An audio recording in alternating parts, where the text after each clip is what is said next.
Hi, it's Jerry Roberts. Welcome to another edition of Newsmakers Journal of the Vaccine Year. It is Wednesday, May 12th, and I am very pleased to welcome as our guest Barney Melekian, the interim chief of the Santa Barbara Police Department. Chief, thanks so much for taking the time to be with us. My pleasure.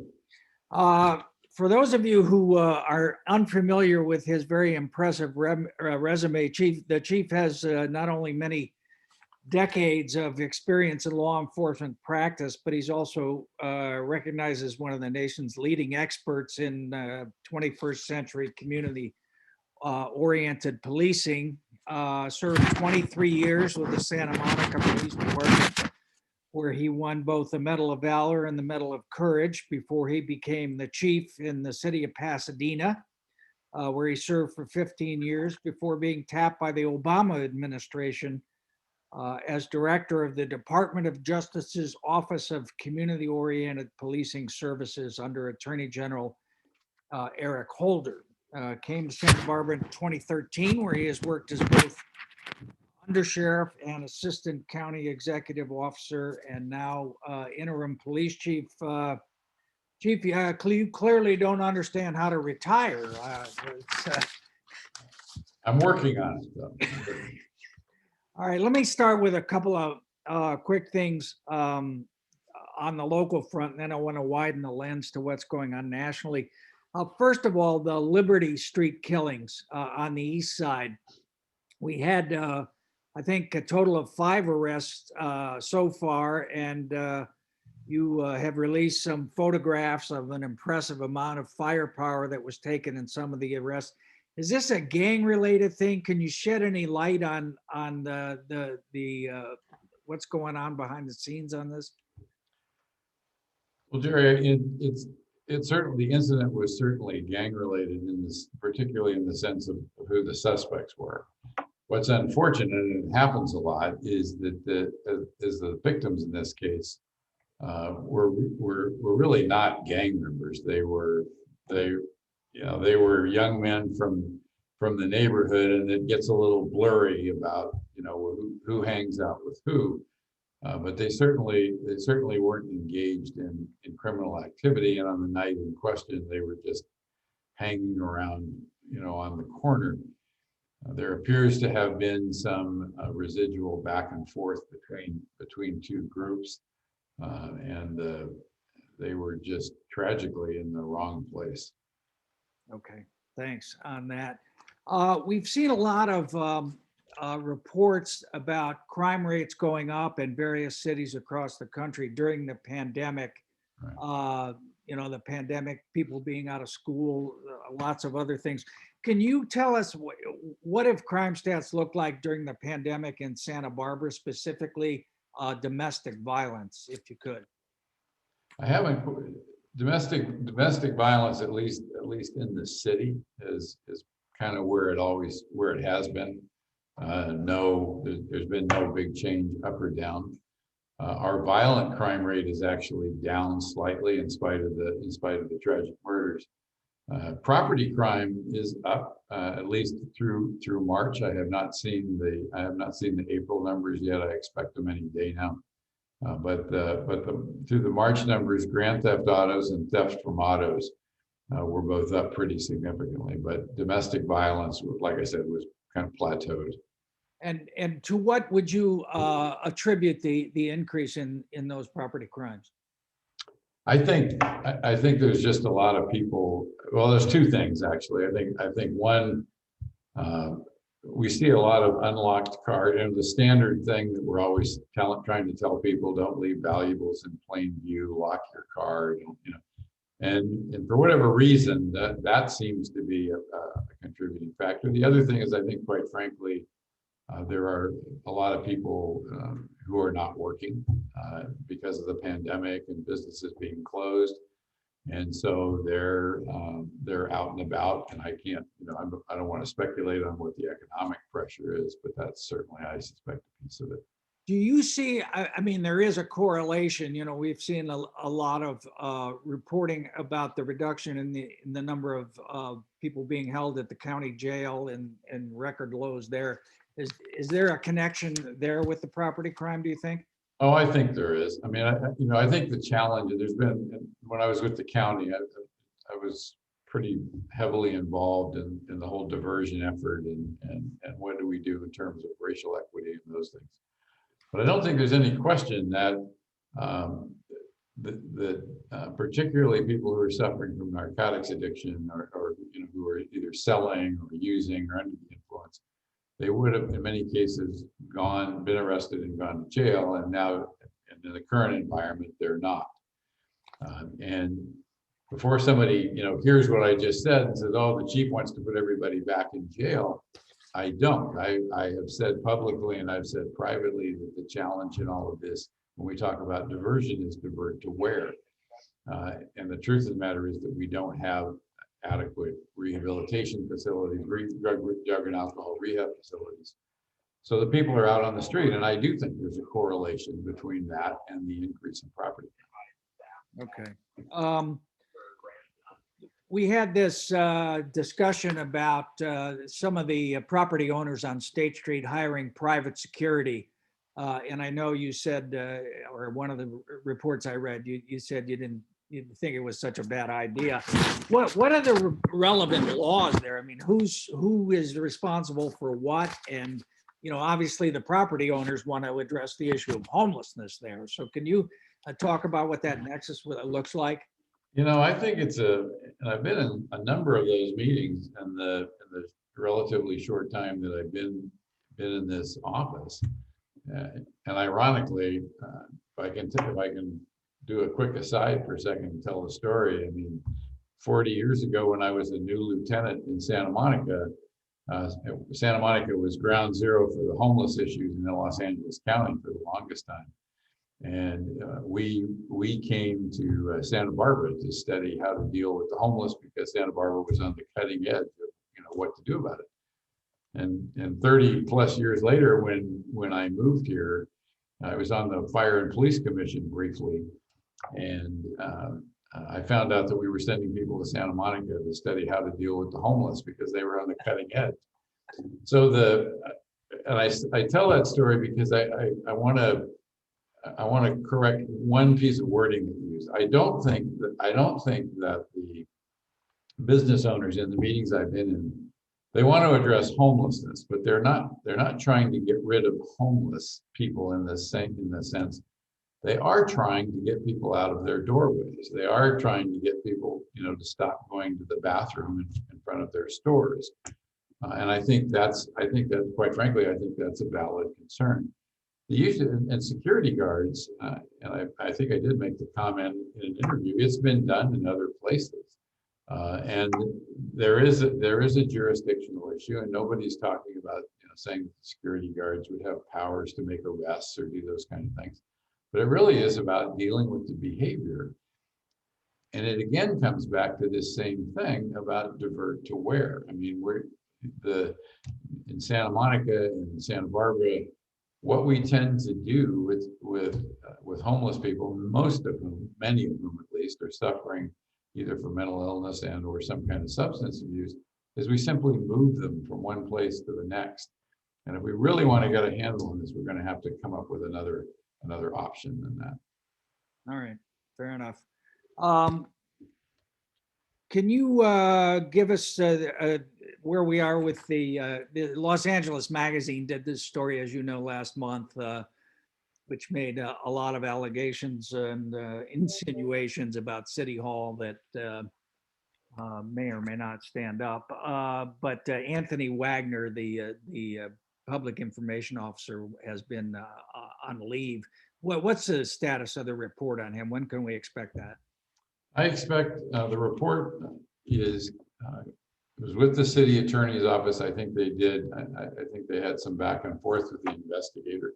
I talked to the city attorney's office shortly before I came on this broadcast, and I anticipate that report will probably be released either late this afternoon or certainly no later than tomorrow unless something changes. But again, it's not with the police department right now in terms of releasing it. It's with the city attorney's office. All right, you heard it here first. Breaking news on Newsmakers, your one-stop shop for everything. Hey, District Attorney Joyce Dudley has warned the state is near releasing 76,000 state prison inmates, some of them convicted of violent felonies. What's your take on that? How much of a risk is that? She seems very concerned. I'm very concerned about it. Most of the police chiefs in California are concerned about it. And excuse me one second.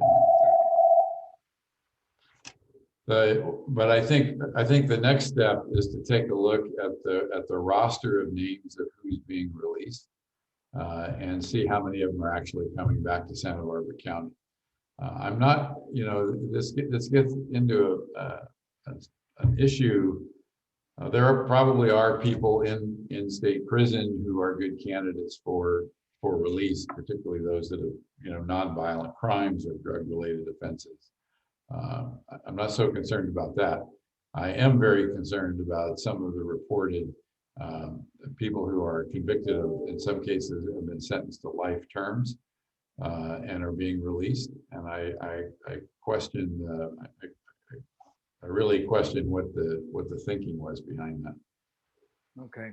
All right. Well, we'll keep an eye on that. All right.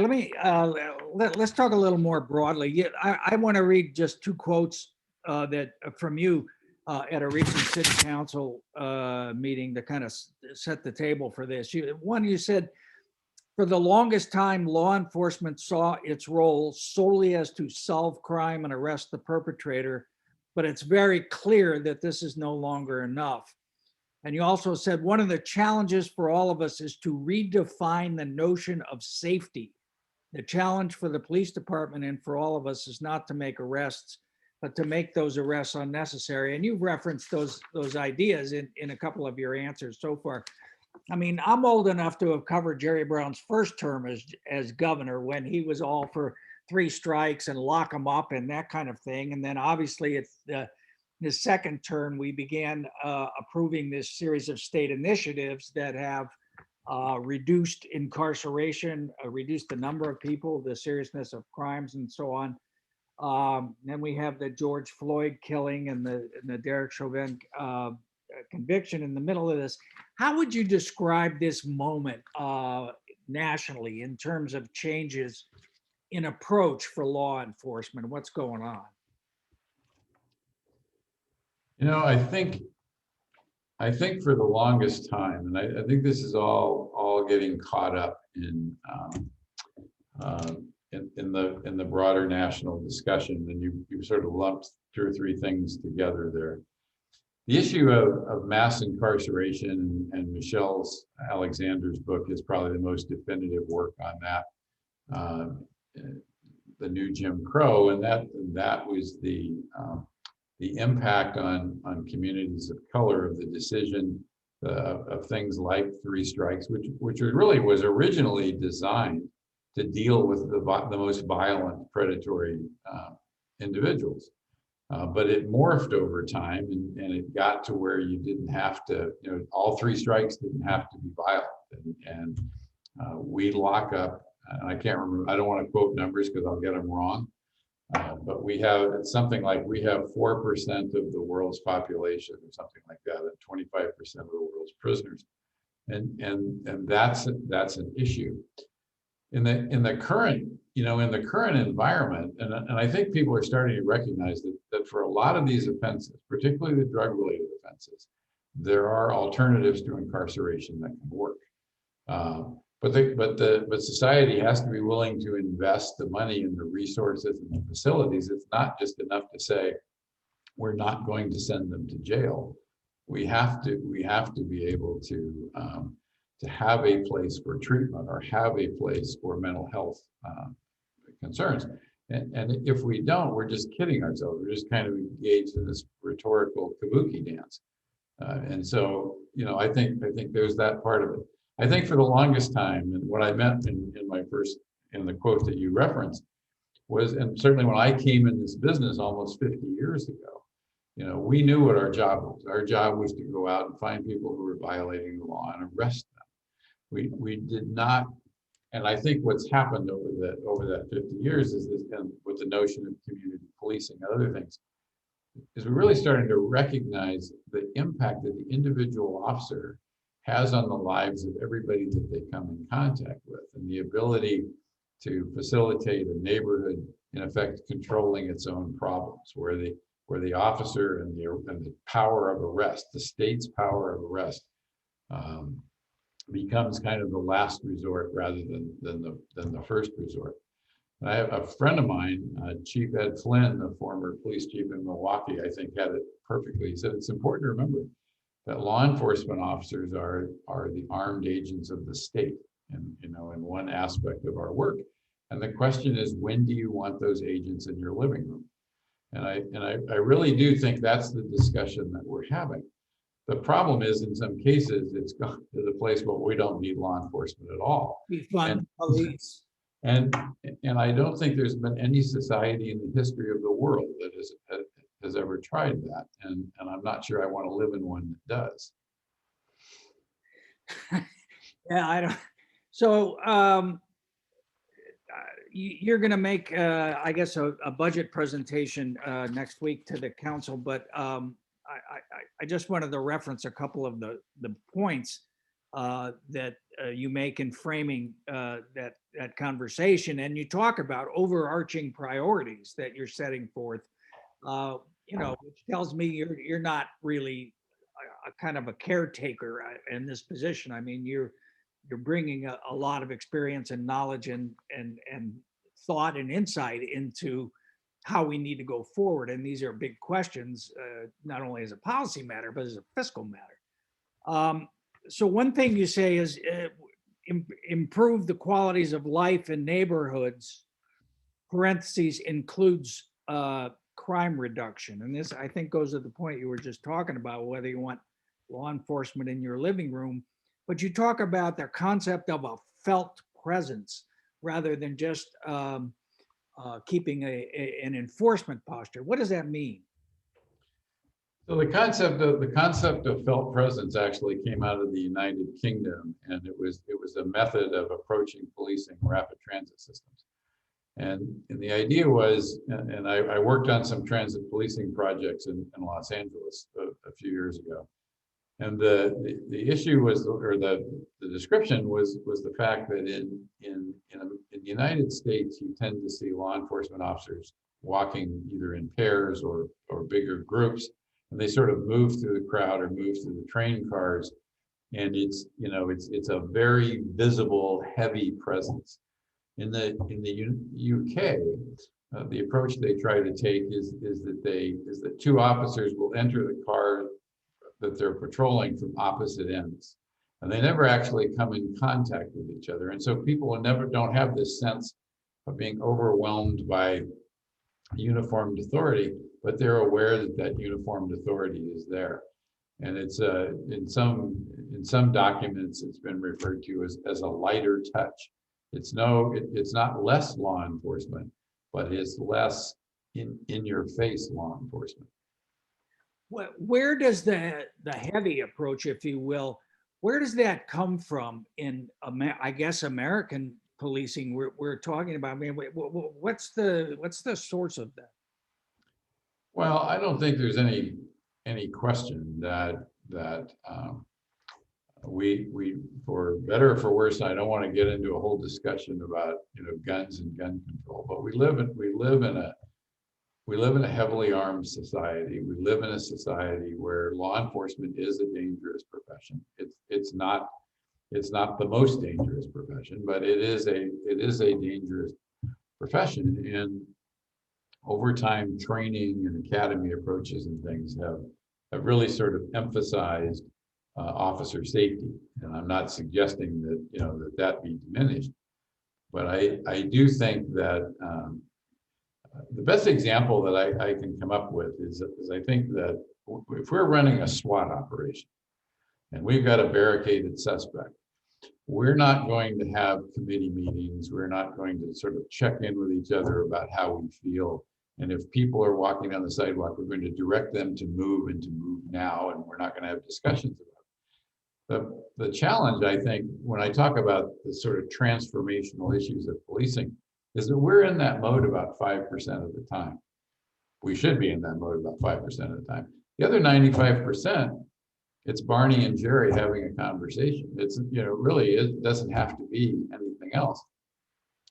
But I think for the longest time, and clearly some areas are more dangerous than others. But we act as though we need to be in that SWAT mode all the time.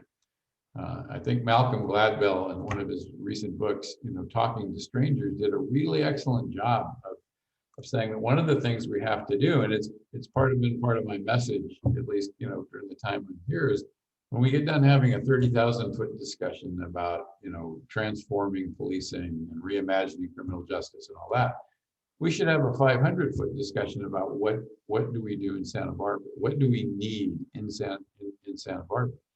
And I have to tell you, I have been really struck, and I've worked in a lot of places, and when I was with the Justice Department, I visited a lot of places. I have been really struck by the humanity and the caring of the men and women who are out in the patrol cars in the city.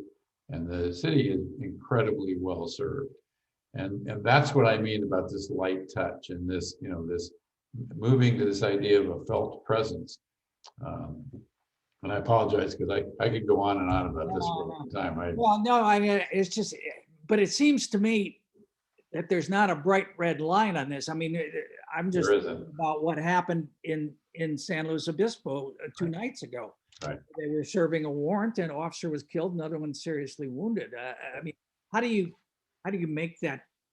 I mean, it's just a call from experience or circumstance? there are certainly protocols and there are safety procedures that have to be done, and there isn't any way around that.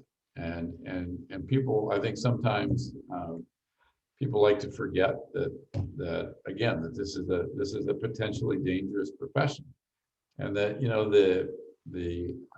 I think one of the issues and I don't know that we're ever going to fully resolve it, is that every officer in every instance that they're doing is usually contacting somebody that they really don't know what's going on in their life. I've had at least 2 occasions in my career where I have learned after the fact that the person that I had contact made a conscious decision not to shoot me. And that's very sobering when you realize it. And I try to remind officers, when you talk about officer safety, and in both of those cases, I have no awareness of that. I learned about it. I learned about it later, and it's so all of this discussion of policing and what role should police play in society and all that gets very, very complicated. And I think we need to have a very detached and objective conversation about it.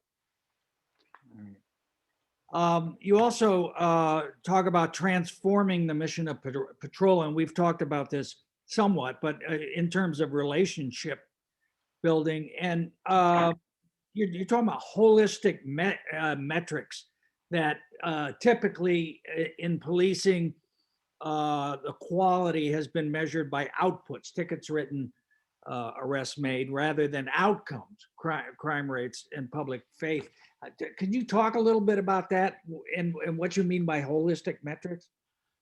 I think, and I think the way that I put it, outputs versus outcomes is critical to this. I think that, and I'm not saying that we're gonna, we shouldn't measure arrests, or we shouldn't keep track of how many arrests we make and how many tickets we write, those kind of things. But I think for the longest time, certainly in my tenure in this business, the focus of patrol, of the patrol mission has been to go out and find crime. And there's a new school of thought that says that if that patrol officer may be the single most influential person in a given neighborhood in terms of that community's interaction with the police department and what they want from it. And there's a school of thought now that says that if your relationship building is strong enough, you will get more information about where what criminal activity is taking place and where it's taking place. And I think measuring things like how many hours of how many hours of foot patrol in a residential neighborhood did you do? How many non-enforcement contacts with business owners did you have? How many times did you get out and walk around a park? I mean, measuring things like that. And one of the I think it was Wamba said that the biggest threat to American police officers was not a criminal's bullet or a speeding car. He said it was a daily drop of corrosion on the human soul, and he's right about that in the sense that all too often police officers who put themselves out there every day don't have the opportunity to see the product, the positive product of what they do.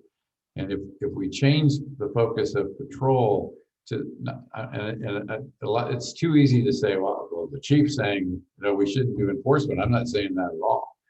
I'm saying that our focus needs to be in this arena of building relationships with those neighborhoods and measuring patrol time and what patrol officers do in a different way.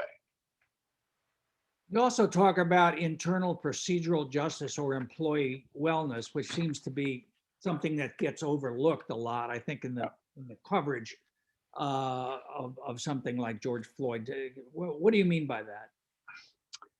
There was a study probably 40 or more years ago by Southwest Airlines that found that there was a direct correlation between how ticket agents treated the customers and how those ticket agents had been treated by their immediate supervisors. And it's that study has been replicated several times. And the truth of the matter is that it was part of the president's 21st century policing reform report that came out a few years ago, was this recognition that fatigue, these long shifts that officers work, a recognition that the things that officers see every day, regardless of where they work, are that daily drop of corrosion if we're not helpful. And all too often, the sort of militaristic supervisory management approach, which by the way, has really been on its way out for the last 15 or 20 years. I mean, that in most places. But when I was a young officer, if the sergeant yelled at me or used bad words, which actually happened, I mean, it was just part of the deal. The officer doesn't really have the capacity to stand up against that. In any organization, it's not unique to policing. But what I did my doctoral dissertation on was transactional imbalances, because you can go out in the public where you do have a sense of power, and you can use that to sort of balance yourself. And so the idea is that if the organization says, we want you to go treat the public with respect, we want you to be transparent and honest in your dealings with the public, then the internal processes of the police department have to mirror that. And that's what internal procedural justice is all about. And then finally, recruitment and retention. And, I found this a little dispiriting, I guess, that when you say that some people within law enforcement, are questioning the value and purpose of the work. I mean, this goes to morale, I guess, among other things, but how do you address that? Well, the retention part, and I have to say that I have not seen any signs that retention is an issue within the Santa Barbara Police Department. People seem to be staying, and seem to be happy with their job and all that. But I do think the internal procedural justice piece goes directly to that. You can weather these sort of external storms if you know that that your organization is going to treat you fairly and to support you when you do something. The concern for an officer, and we keep seeing it over and over and over again, is that if there's an incident that is high profile, is the department, is the city going to stand behind that officer? And if the officers ever get the sense that that's not the case, then you're going to have problems. That's the retention side. The recruitment side is harder. And I don't know if we have enough time to go into it, but I think I really think that there needs to be a very different way, not just Santa Barbara, but the profession in terms of how it markets itself. And I think that work is underway. All right. Well, when you talk about whether the department will stand with an officer, it raises a couple questions. One is, as you know, the city is in the process of putting together some kind of civilian citizen review of the police. We have the formation commission going on now to decide what the other commission will look like. And I know you know a lot about this, but what is your view on what works and what doesn't work? Because there's a whole range of things in terms of civilian review organizations. First of all, I don't think that there's I actually would welcome I welcome the presence of that oversight committee. I think it has great value. I think it sends a message to the public that the department is open and transparent. I think defining what the role is going to be is important, and I'm not sure that it would be appropriate for me at this moment to sort of comment on what I think they should do. But I hope I'm given the opportunity to address them and to be part of that process. I will say that I sincerely hope, and I know there's people who feel differently, but I sincerely hope they recognize that for any model, whatever you use, and I've been involved in a couple of them, any model you use, law enforcement has to have a seat at the table. This idea that you can have this sort of oversight group with none of that is very challenging. Yeah. And can you talk a little bit about what the standards of force are? In other words, for using force, as well as, what are the guidelines or the regulations or whatever about one officer stopping another officer from kind of exceeding those standards? Well, that's been a part of the. I'll take the second part first. I mean, the Santa Barbara Police Department has had a policy in place for a while, and actually the law enforcement code of ethics for much longer than that that every officer raises their hand and swears to when they get sworn in as a police officer, is that you have a positive obligation. I mean, this is a profession run by human beings, managed by human beings. There are things that you see sometimes that cause you to lose your temper, and some of them are okay or right, and some of them aren't in terms of being justified.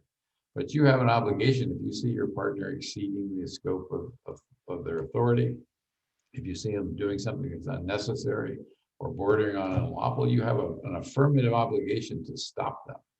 And that's part of the police department's policy, and it's part of the law enforcement code of ethics. The general rule about force is it has to be it has to be proportionate to whatever is going on, and it has to stop when you have achieved your objective. And whether that's to take somebody into custody or to stop them from hurting another human being, that's when it stops. The policy is very clear. The bigger piece, or I think an equally important piece, and you're starting to see it now come into training, because for the longest time, officer training focused on compliance with policy. What does the policy say? And that really frames the question as in an officer's mind of, can I do this? And the real question should be, should I do this? And that's where and one of the things I've seen in my short tenure here at the police department is a number of incidents that could have been resolved with a significant use of force that weren't. And we're starting to track that now, because I think that's an important data point. I don't think, especially given the national narrative that's going on and the things that you see on the news, I don't think most people have a conception of how often individual men and women go to great lengths to take somebody into custody or to resolve a situation without causing them any pain or physical harm. You know, that's such an interesting question, going from can I do this to should I do this? I mean, you're sort of going from a legal framework to an ethical framework. Absolutely. And Yep. it's interesting that that's now being raised in training, you say? Yes. And it's been there for a while, but I've supported for a long time, but I seem to be, when I was at the cop's office, I threw this idea out there. It didn't go anywhere. So I don't know, maybe it has no value. But the Europeans do a very different academy model than we do. And the European academy model involves 2 or 3 months in the classroom, and then 2 or 3 months in the field, and then 2 or 3 months in the classroom, and 2 or 3 months in the field. And depending on what country you're in, it can go from 12 to 18 months of doing that. And it provides you, I think, with a very good balance of operational and theoretical frameworks to operate in. I think at some point we'll need to do that. But the model that you talk about, I mean, that was my doctoral dissertation was on something called values-based discipline. And it was really about that. It was about operating in a values-driven or an ethics-driven framework rather than a legalistic framework. Yeah, PhD from USC, we should point out, go Trojans. Let me ask you just finally, you know, in all of the discussions, protests, so on and so forth, following the George Floyd incident, you know, we've heard this phrase systemic racism, that there is institutional systemic racism built in the police department, set aside whether individuals are racist or not racist. Do you think there is systemic racism in the Santa Barbara Police Department? I do not. I think, I feel very strongly about that. And I think what's happening is, it's not to say that there are not systemic historical impacts of racism over the last couple of centuries, but a lot of that legacy piece is economic now, and that we could do a whole separate show on this. But I think, but I really think that law enforcement officers, and particularly Santa Barbara police officers, deal with what is in front of them immediately. If there was systemic institutional racism, the police officers in this department would say, I'm going to go out and look for so-and-so because they fall into this demographic. And that doesn't happen. The law enforcement officers go where the radio sends them. The radio sends them where people who have called the police department asking for help, they go there. That's where they go. And then they deal with what's in front of them. I really think that if we're going to have, as a society, we're going to have a meaningful conversation about that, then the discussion needs to be broader than it has been. All right, fair enough.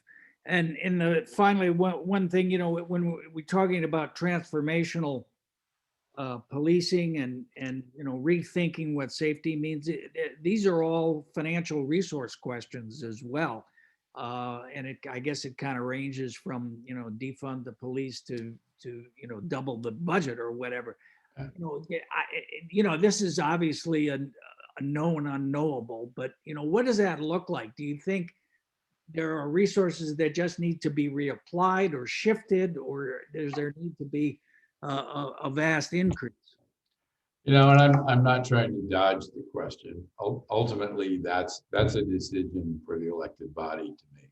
I mean, my role is to carry out that direction. But what I would point out is that 88% of our budget is people, and people, if you shrink that, then you have to ask yourself, and when I say you, I mean society or the elected body or whoever, what is it you want us to stop doing? We can do anything that people want us to do. We can't do everything that people want us to do. And I'm not proposing that the budget be doubled or anything else. I recognize the economic times that we live in. And I think there are things that are been, the city's actually doing that with homeless and mentally ill. It sort of moved it to environmental services and moved it away from the police department being the first point of contact. I think that's great. But if we're operating on a tight budget now, and we've operated on a tight budget for several years, and we'll get into a lot of detail on May the 20th about that. But I think that the decision point is, what do you want us to stop doing? And I hope to point out that we are doing a lot of things for a lot of people that I think people want us to do. I haven't heard a lot, particularly in community conversations, people saying that they want less. But what they probably want, and that's where the whole business of transforming the mission of patrol comes in, they do want those services delivered differently. All right. Chief Barney Melekian, thank you so much for taking the time to talk with us. I know you're jammed and you have 24/7 going on there, but I do appreciate you. No, thank you. I've told anybody that'll listen, I regard the opportunity to fill this role as a privilege. So I haven't changed my mind on that. All right. Thanks, Chief. Stay safe. Take care. You too.